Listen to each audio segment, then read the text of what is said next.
Alhamdulillah, wassalatu wassalamu ala rasulillah. Assalamu alaikum rahmatullahi wa barakatuhu. Урматты мұсылман бір туғаным, Рамазан айында дағы бір амалға көңіл қаратып кету зарыл. Өте чоң бір маңызы беріштік керек болып есептелінеді. Анткени Рамазан айы өте берекелі болған ай, соғыты болған ай. Бұл айда инсан ораза қармап, Құран оқып, зекир қылып, намаз оқып, біреулерге садақа беріп, аябай соғыпты бір амалдарды атқарады. Бірақ ушул амалдарды атқарғаннан кейін соғыптарды сақтап қалуға әрекет қылыш керек. Анткени сол амалдарды күйгізіп жібере тұрған, аларды жоқ қылып жібере тұрған кейбір амалдар бар. Ушуну дагы мусулман пенде билип, үйрөнүп, мындан алыс болуш керек. Анткени ал канчалык сол амалдарды аткарбасын, бирок жасаган амалдары күйүп кете бере турган болсо, анда бул сооптон пайда жок болуп калат. Муну мисалы бир кумган алып келип, ошол кумгандын асты тешик боло турган болсо, буга суу толтурамын деп аракет кылган сыяктуу. Ага канчалык суу куйбасын, бирок андан бир тамчы да суу албайт. Анткени кумгандын асты тешик, суу агып кете берет. Ошол сыяктуу эле биз дагы соо амалдарыбызды аткаргандан кийин өзүбүздүн казынабызда сактап калышыбыз керек. Эгерде казынабыздын асты тешик боло турган болсо, ага канчалык биз соопторду аткарбайлы, канчалык биз сооп иштерге аракет кылбайлы, Куран окубайлы, намаз окуйлу, же истихфар айталы, зикир кылайлы, садака берели, ораза адамдардын оозун ачтырайлы, ораза кармайлы, канчалык бир деңгээлде сооп иштер аткарган болсок дагы, бирок биздин казынабыздын асты ачык боло турган болсо, анда биз кылган сооп иштерибизди сактай албайбыз. Эртең Аллах Тааланын астына барганда куп-курук калабыз. Ошого буга дагы чоң бир деңгээлде маани бериш керек. Бул амалдарды аткарган, амалдарды күйгүзүп жиберүүчү кээ бир амалдар келе турган болсо, албетте бул өзүнчө бир чоң бир сабактарга муктаж. Өзүнчө бир буда тема баштап, ар бирине жеке-жеке токтолуп өтүш керек. Аябай көп амалдарды күйгүзүп жибере турган кээ бир кишилер. Мындан алыс болуш керек. Ушул иштерде өзүнчө бир сабакка муктаж. Бирок ушундай болсо дагы биз Рамазан айында ошолордун кээ бирлерине токтолуп турган болсок, биринчи, урматтуу мусулман бир тууганым, амал жасагандан кийин ихласка маани бериш керек. Амалдардын баарын Аллах Таала үчүн кылыш керек. Мындайча айтканда, риядан алыс болуш керек.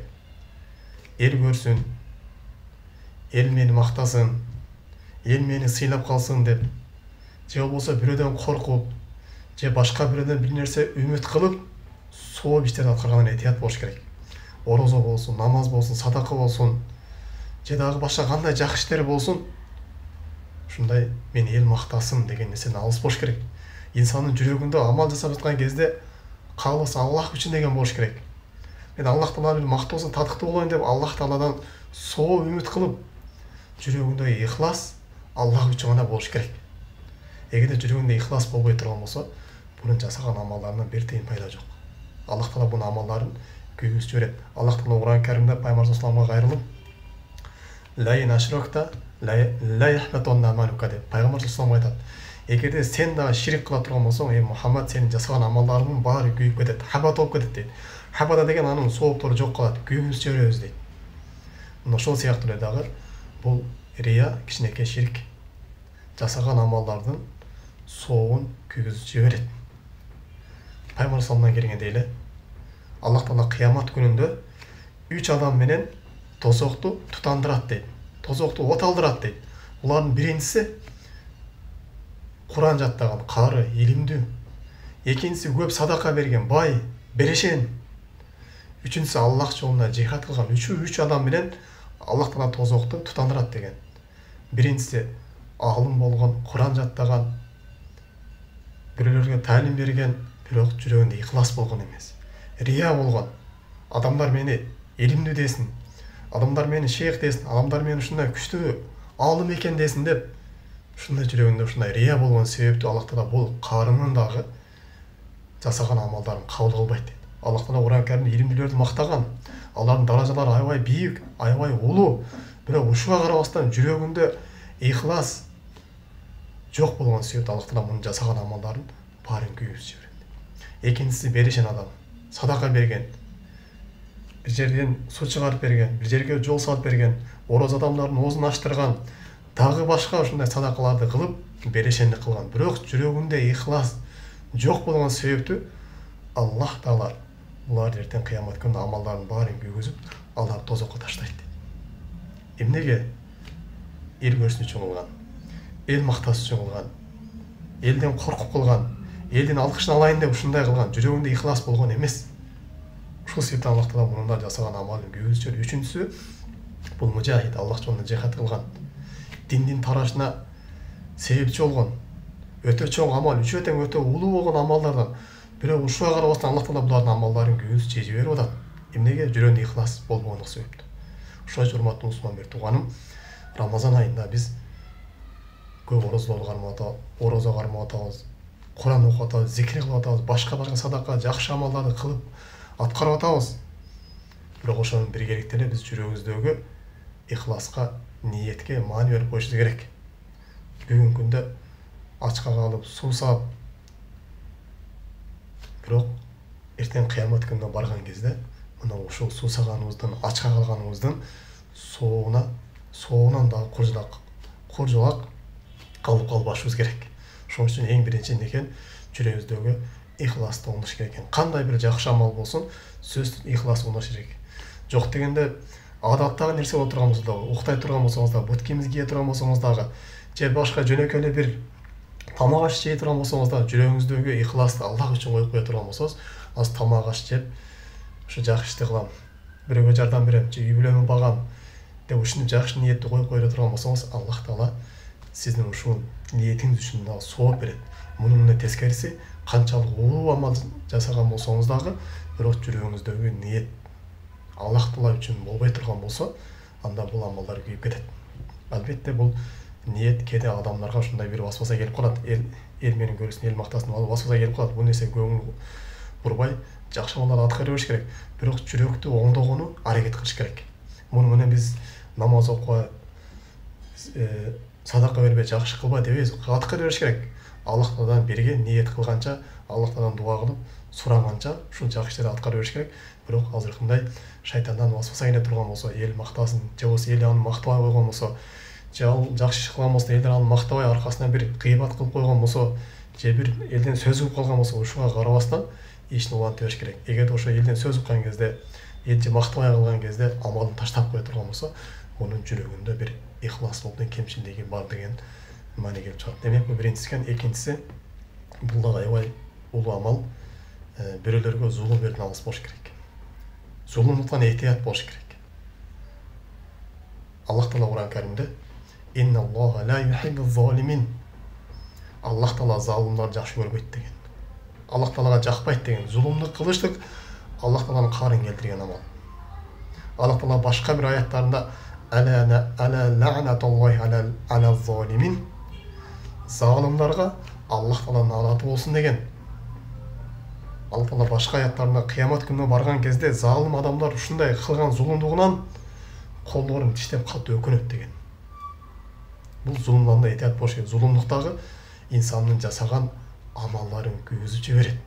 Албетте урматтуу мусулман бир тууган, бул зулумдук боюнча да сөз кыла турган болсок, биздин бир нече сабактарга муктаж, өзүнчө бир сабак кылып өтө турган бир чоң тема бул дагы. Зулумдуктун түрлөрү көп. Бүгүнкү күндө биздин жашообузга зулумдук аябай кирип кеткен. Зулумдук мисалы үчүн өзүнүн аялына акысын бербештик, бала чакасын карабаштык, бала чакасын тамак ашын бербештик, аял менен ажырашкандан кийин бала чакасын карабай таштап коюштук. Бул да чоң зулумдук. Ата энесине ак болуштук, ата энесин укпаштык, бул да чоң зулумдук.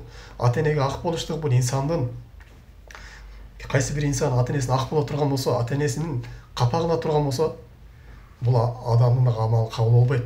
Канчалык намаз окусун, канча жакшы иштерди кылсын, бирок ата энеси андан наразы боло турган болсо, бул адамдын жасаган амалдары кабыл болбойт. Ата эненин наразы болуудан этият болуш керек. Канчалык кыйын болбо, канчалык күчтүү болбо, канчалык илимдүү болбо, бирок ата энең сенен нааразы болуп турган болсо сен Аллах Тааланын астында эч ким эмессиң. Бул ата эненин акысын бериш керек, Аллахтын акысына дагы зулум кылбаш керек. Жана ошондой эле зулумдуктан дагы урматтуу кошунага зулум бериштик бул дагы. Жана ошондой эле дагы зулумдуктан бир түрү бул бирөөдө карыз болгон болсо, бул дагы зулум болуп эсептелинет. Пайгамбарыбыз айткан мартвал гони зулмун деген. Кайсы бир адам бирөөдөн карыз боло турган болсо, ошол карызын өтөгөнгө күчү жетип калган болсо, жанында акчасы боло турган болсо карызын берип койгону. Бирок ошо менен бербестен акчаны жакшы көрүп, узартып, качып жибере турган болсо, бул дагы зулум деген. Карызы дагы шаштырып, эртерээк берген жакшы. Күчүң жетип калды, шарт кайтарып бер. Анткени бул зулум сен амалдарыңдын эртең кыямат күнү күйүп кетишине эң чоң себеп болот. Жана ошондой эле зулумдук бул бирөөлөрдү гыйбат кылыштык, бирөөлөрдү көрө албастык кылыштык, бирөөлөрдү сөгүштүк, бирөөлөрдү алдаштык. Мунун баары зулум болуп эсептелет. Ошон үчүн Пайгамбар саллаллаху алейхи хадисинде кимде ким орозо болуп туруп, валам яда амала зур дейт. Жалган айтканын, апыртканын, бирөөлөрдүн акысын жегенин таштабай турган болсо дейт, Аллах Таала анын жебей койгондугуна, же ичпей койгондугуна муктаж эмес дейт. Анын амалдарын кабыл кылбайт Аллах Таала дейт. Кайсы адам орозо болуп, бирөөнү гыйбат кыла турган болсо, бирөөнү алдай турган болсо, бирөөгө сатып жибере турган болсо, же бирөөлөргө жалгандан көрүк өтө турган болсо, же бузукулук кыла турган болсо, Аллах Таала бул адамдын орозосун кабыл кылбайт деген. Ошондуктан урматтуу мусулман бир тууганым, зулумдуктан этият болуш керек.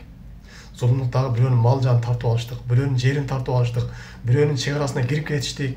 Онун баары зулумдук, урматтуу мусулман бир тууганым. Эгер орозо болгон болсоңуз, же сиздин башка кылган иштериңиз, соо амалдарыңыз кабыл болуусун каалай турган болсоңуз, бүгүнкү күндө зулумдуктун баарынан кутулуң. Бирөөнүн акысын жеп койдуңуз, кайтарып бериң. Бирөөнү сөгүп урушуп капа кылып койдуңуз, барып кечирим сурап коюң. Же бирөөнүн жерине кирип кеттиңизби, барып ошол чек араңызды кайра артка кайтарып коюң. Эртең кыямат күнүндө Аллах Таала сиздин ушул зулумдугуңуз үчүн сизге азап көргөзөлүктен алдын, мындан сиз сактаныңыз. Жада калса урматтуу мусулман бир тууган, зулумдук бул жаныбарларга да берген зулумдук болуп эсептелинет. Пайгамбар саллаллаху алейхи айткан, бир аял мышык себептүү дозокко кирип кетти деген. Бир мышыкка зулумдук кылган себептүү дозокко кирип калды деген. Ал мышыкка кандай зулумдук кылган? Бир мышыкты кармап туруп, аны бир жерге камап койгон дейт. Ага тамак да берген эмес, суу да берген эмес, ошол мышык ачкалыктан өлгөн дейт. Ушул себептен Аллах Таала ушул мышыкка зулум кылып өлтүргөн себептүү бул адам, бул аялды Аллах Таала дозокко таштады деген. Демек урматтуу мусулман бир тууганым, биздин амалдарыбыз кабыл болуусун каалай турган болсок, бирөөлөргө зулум берүүдөн этият болуш керек. Мейли адам болсун же жаныбар болсун, кандай нерсе боло турган болсо дагы бирөөлөргө зулум берүүдөн этият болуш керек. Андан кийин дагы бул амалдар кээ бир амалдардан дагы акыркысына токтой кете турган болсок, бул эми аябай көп. Бул ошол тууган урук менен бул мамилени үзүп коюштук. Бул дагы амалдардын күйүп кетүүсүнө эң чоң себеп болот. Аллах Таала бул адамдын кылган амалдарын кабыл кылбайт. Пайгамбар саллаллаху айткан, 3 адамдын кылган амалын кабыл кылбайт деген, ошонун бирөөсү ким өзүнүн бир тууганы менен, өзүнүн тууган уруктары менен мамилесин үзгөн болсо дейт. Албетте бул сиздин тууган уруктарыңыз болсун, же болбосо башка бир мусулман бир тууган менен капаланышып, экөөнүн мамилени үзүп алган болсоңор, бул экөөнүн дагы Аллах Таала жасаган амалдарын кабыл кылбайт деген. Качан экөө бири-бирине жарышып, бири-бири менен жарашып, экөө бири-бирин кечиришип, достош моюнча Аллах Таала бул мусулмандын кылган амалдарын кабыл кылбайт деген. Аллах Таала булардын кылган күнөөнү кечирбейт деген. Албетте мусулман 3 күндөн артык капаланып, бири-биринин мамилесин үзүп таштап коюштук динибизде харам болуп эсептелинет. Ушундай хадистер келген, кимдеги бир мусулман бир туугандан 1 жыл ашык дейт, кээ бир хадисте 3 күндөн ашык сүйлөшпөй таштап кое турган болсо, ошол мусулмандын канын төккө менен барабар деген. Демек урматтуу мусулман бир тууган, биздин амалдарыбыз кабыл болуусун каалай турган болсок, мына ушундай амалдардан алыс болуш керек. Бирөөгө зулум бергенден же бирөөнүн мамилесин үзүп койгондуктан же бирөөнүн башка мусулман менен бир таарынышып жүргөндөн этият болушубуз керек. Жана ошон менен дагы биз жүрөктөгү ихласыбызды оңдош керек экен. Мындан сырткары дагы амалдар аябай көп. Мына ушун менен биз чектелебиз. Аллах Таала баарыбыздын жасаган амалдарыбызды кабыл кылсын, кыямат күнүндө соолун көргөзгөн болсун. سبحانك اللهم بحمدك أشهد أن لا إله إلا أنت أستغفرك وأتوب إليك. السلام عليكم ورحمة الله وبركاته.